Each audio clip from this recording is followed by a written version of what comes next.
আজকে একটা নতুন রেসিপি করছি। তোমরা আলুর পরোটা খেয়েছো, ধনে পাতায় খেয়েছো, আমি আজকে মেথি শাকের পরোটা করব।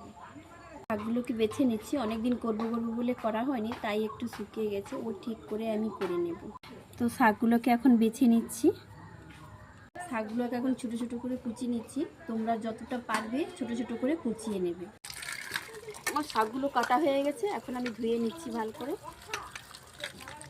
এই যে শাক কুচোগুলো নিয়েছি, ওর সঙ্গে ময়দাও দিয়ে দিচ্ছি।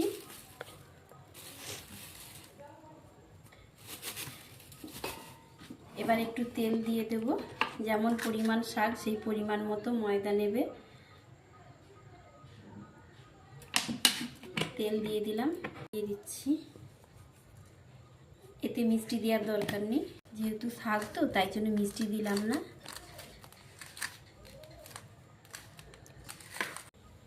এবার এইভাবে আমি মাখিয়ে নিচ্ছি, একটু জল দিচ্ছি।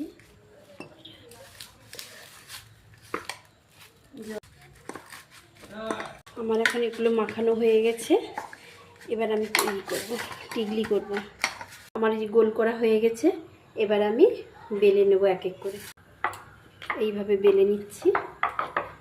তোমরা গোল করেও পরোটা করতে পারো, তিন কোনা করেও করতে পারো, যেটা সুবিধা মতো।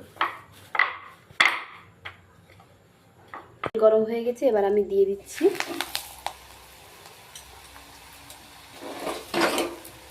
তারপরে মুড়ে গেছে, তাকে ঠিক করে নিচ্ছি।